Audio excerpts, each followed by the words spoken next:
DDC election जो है वो अब हो चुके हैं, रिजल्ट भी घोषित हो चुका है। लेकिन नेशनल पैंथर्स पार्टी जिस पे लोगों को काफ़ी उम्मीद थी, क्योंकि उनकी जो जनसभाएं थी उसमें काफ़ी लोग जो है वो दिखाई देते थे, लेकिन वो जो लोग थे वो वोट में तब्दील नहीं हो पाए। क्यों नहीं हो पाए ये हम पूछेंगे। हर्षदेव सिंह हमारे साथ मौजूद हैं। आपका स्वागत है गढ़ जम्मू में। जी, शुक्रिया।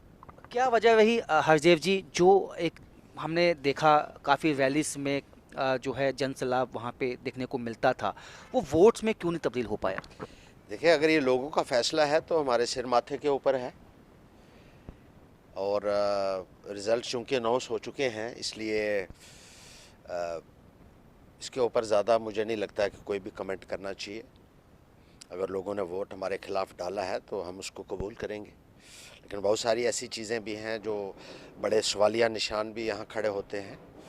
और पूरे जो कॉन्स्टिट्यूंसीज़ हैं वहाँ भी लोग ये प्रश्न जो है वो उठा रहे हैं कि लोगों में एक भारी रोष जो है वो भारतीय जनता पार्टी के प्रति देखा जा रहा था। और पैंथर्स पार्टी जो करती रही है पिछले 6 वर्षों से लगातार एक एक मुद्दे को उभारती रही है, चाहे वो नौजवानों का मसला है, चाहे वो मुलाजमीन का मसला है, चाहे वो किसानों का मसला है, चाहे वो डेली वेजेस का मसला है, चाहे वो अंडर एम्प्लॉयड कॉन्ट्रैक्चर्स का मसला है। कोई ऐसा मसला नहीं था जो पैंथर्स पार्टी ने ना उभारा हो। तो अपनी जिम्मेदारी को हमने पूरे तरीके से अदा किया है और इस बात का हमें बहुत अपने आप के ऊपर गर्व भी है।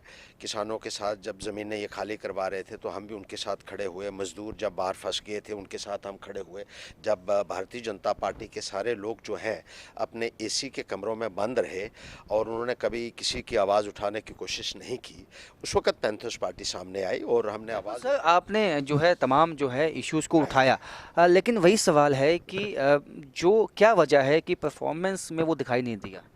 ये आप मैं कहूँगा कि बीजेपी से भी पूछिए कि जब सब लोग उनके अगेंस्ट थे, 4G उन्होंने लोगों से छीन ली और जिस बात को लेकर एक भारी गुस्सा लोगों के अंदर देखने को मिल रहा था। टोल प्लाजाज उन्होंने जगह जगह लगा दिए और सारे जम्मू में कोई शख्स आपको नहीं मिलेगा जो बीजेपी के हक़ में बात कर रहा हो।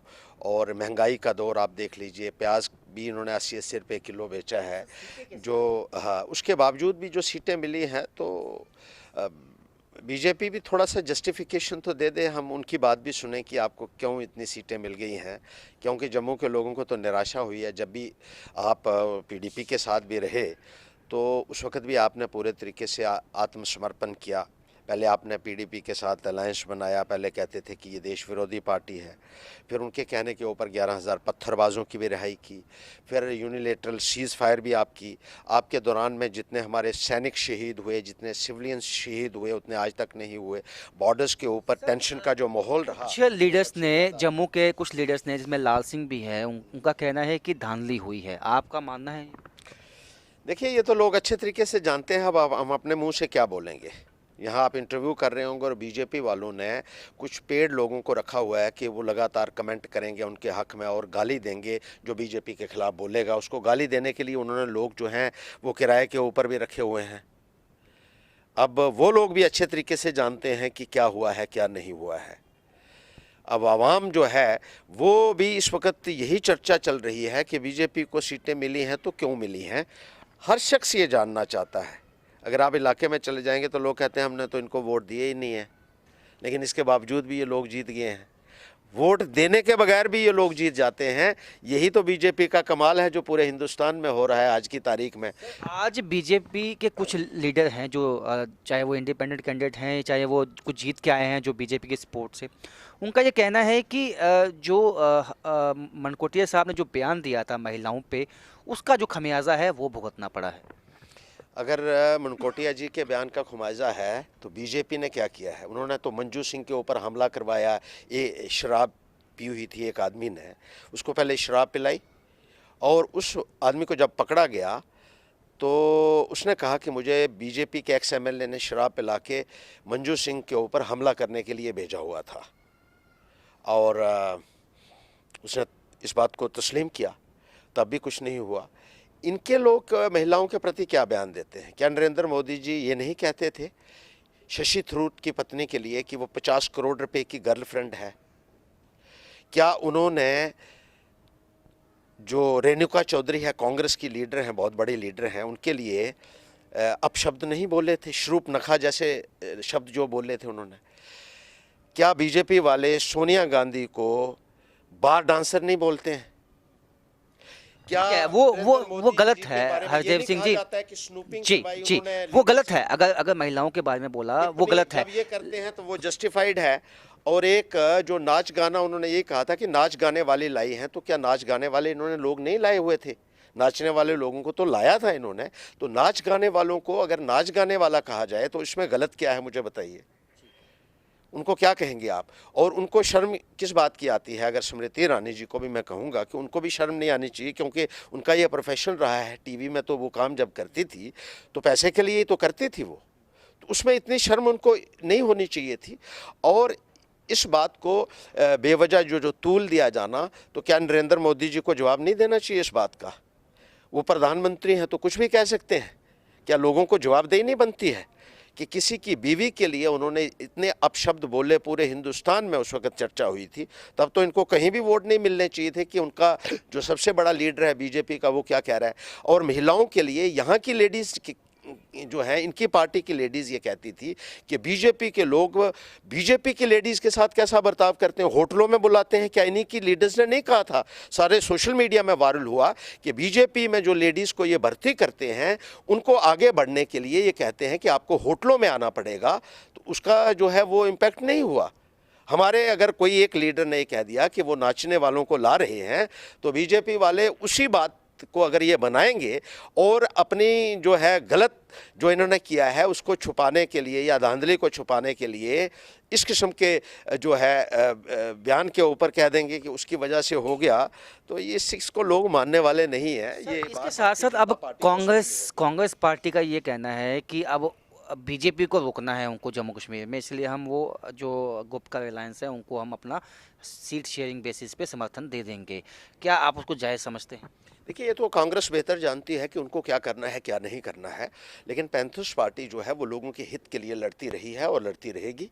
और लोगों से भी हम ये अपील करना चाहेंगे कि अभी हमें जो है वो अपनी आंखें खोलनी चाहिए। अगर हम दोष देते हैं बीजेपी को कि उन्होंने पिछले 6 वर्षों में जम्मू का कुछ नहीं किया है, महाराजा हरि सिंह की छुट्टी तक नहीं वो कर पाए, और वही लोग जो इनको जो है वो कोस रहे थे, आज वही अगर इनके वो जश्न में शामिल हो रहे हैं, तो कहीं ना कहीं हमारे जो लोग हैं, डबल स्टैंडर्ड्स वाले लोग हैं, उनको भी जो है आत्मचिंतन करना पड़ेगा। यहाँ जो जयचंद बैठे हुए हैं उनको भी ये सोच विचार करना पड़ेगा कि हम छोटे छोटे फ़ायदे के लिए अगर उन लोगों के साथ मिल जाएंगे जो जम्मू को सिर्फ इस्तेमाल कर रहे हैं वोटों की राजनीति के लिए और हमारे ऊपर एक के बाद एक जुल्म कर रहे हैं, उनको भी आपको अगर सबक नहीं सिखाएंगे, उन्हीं के हक़ में आप बयान देते हैं और उन्हीं के गुणगान आप करते हैं, तो किस तरीके से जम्मू को न्याय मिल सकता है?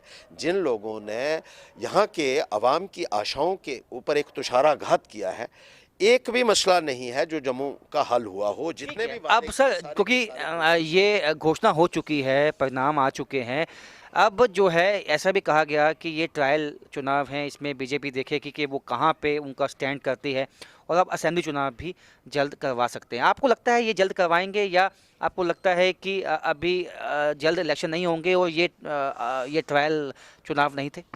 देखिए, ये खुद ही यही जानते हैं बेहतर कि क्या है। लेकिन जम्मू के लोगों से मैं अपील यही करना चाहूँगा कि डर के माहौल में मत जिए। इन लोगों ने लोगों को डराया हुआ है, पॉलिटिकल लीडर्स को डराया हुआ है। किसी को कहते हैं कि हम आपको जो है वो मरवा देंगे, किसी को कहते हैं झूठे केस में फंसा देंगे। लोगों को कहा जाता है बीजेपी के खिलाफ बोलेंगे तो राष्ट्र विरोधी हो जाएंगे, बीजेपी को वोट नहीं देंगे तो पाकिस्तानी कहलाए जाएंगे। इस तरीके की राजनीति की जा रही है। और बहुत जगहों पे ये कहा गया कि गरीब लोगों को कि आपका राशन बंद कर दिया जाएगा अगर आप वोट नहीं देंगे, आपका बीपीएल जो है वो काट दिया जाएगा अगर आप वोट नहीं देंगे, आपको पीएमएवाई के तहत मकान नहीं दिए जाएंगे। ये तो एक लानत वाली बात है। बीजेपी को लानत भेजता हूँ मैं, इस किस्म के जो है लोगों को डरा के धमका के जो है वो इस्तेमाल करके और इस तरीके के जो है नारे देके और लोगों में एक डर इन्होंने बैठाया हुआ है। इलेक्शन कमीशन की भूमिका को कैसे देखते हैं? इलेक्शन कमीशन की भूमिका को कैसे देखते हैं? देखिए, इलेक्शन कमीशन क्या करेगा बेचारे, वो भी जो है उनके ऊपर भी एक डंडा इन्होंने रखा हुआ है, वो क्या करेंगे? आज कौन सा ऑटोनोमस दायरा जो है वो इंडिपेंडेंट रह गया, मुझे बताइए। क्या सीबीआई इंडिपेंडेंटली काम कर रही है? लाल सिंह के ऊपर केस तब पड़ गया जब उन्होंने पार्टी छोड़ दी तो वो भ्रष्ट हो गए। वही ज़मीन ने उनके पास उस वक्त भी थी जब वो बीजेपी में शामिल हुए, और जब वो बीजेपी से बाहर निकल गए तो बहुत बड़े भ्रष्ट हो गए। और इनके लीडर जिन्होंने इतनी ज़मीनें घेरी हुई हैं कोई पूछने वाला नहीं। स्टेट लैंड जिन्होंने घेरी हैं, फॉरेस्ट लैंड्स जो हैं वो इन्होंने घेरी हुई हैं, करोड़ों रुपए की। आर्मी की लैंड्स के ऊपर इन लोगों ने कब्जे करके आर्मी रूल्स की धज्जियां उड़ाते हुए बड़े बड़े महल इन लोगों ने बनाए हुए हैं। वो इनको करप्ट नहीं दिखते हैं, लेकिन जो इनके खिलाफ बोलेगा वो भ्रष्ट भी है, वो राष्ट्र विरोधी भी हो गया। खुद ये गुपकार जो अलायंस बना है उनके साथ करगिल में अलायंस चला रहे हैं, सरकार चला रहे हैं करगिल में, और बीजेपी समर्थन कर रही है एनसी का। एनसी से समर्थन भी नहीं ले रही है बीजेपी। एनसी को करगिल में, लद्दाख ऑटोनॉमस हिल डेवलपमेंट में समर्थन दे रही है, मिलकर वहाँ जो है वो निज़ाम को चला रहे हैं। और यहाँ जो है वो नेशनल कॉन्फ्रेंस इनके लिए गुपकार गैंग है और राष्ट्र विरोधी है। तो अपने गिरेबान में झांक कर भारतीय जनता पार्टी को देखना चाहिए। और लोगों से भी मेरी हाथ जोड़कर विनती है, बहुत हो गया, अब तो पहचानिए असली और नकली में फ़र्क करना भी देख लीजिए। ये लोग सिर्फ जम्मू को इस्तेमाल करना जानते हैं बाहर, कि किसी न किसी तरीके से जम्मू कश्मीर का नाम लेकर बाहर बोर बटोरे जाएं। जम्मू के लोगों के जज्बात के साथ इनको कोई लेना देना नहीं है। बहुत बहुत शुक्रिया सर ग्रेटर जम्मू से बात करने के लिए। तो जिस तरह से हर्षदेव सिंह इनका कहना है कि नेशनल पैंथर्स पार्टी ने हमेशा से जनता के इश्यूज़ को उठाया, तमाम वो मुद्दे उठाए जिस पे लोगों को गुस्सा था बीजेपी के खिलाफ, लेकिन ये जो वोट जो मिले हैं, बीजेपी को सीटें मिली हैं, इस पे भी एक सवालिया निशान लगता है। और इनका कहना है कि बीजेपी का डबल स्टैंडर्ड भी इसमें सामने आ गया है कि एक तरफ वो एनसी को कारगिल में जो है सपोर्ट करते हैं और यहाँ पे उनके खिलाफ ही बोलते हैं। फिलहाल मेरे साथ इतना ही। देखते रहिए greater Jammu virtual. Cameraman Sandeep Singh के साथ राजन वैद।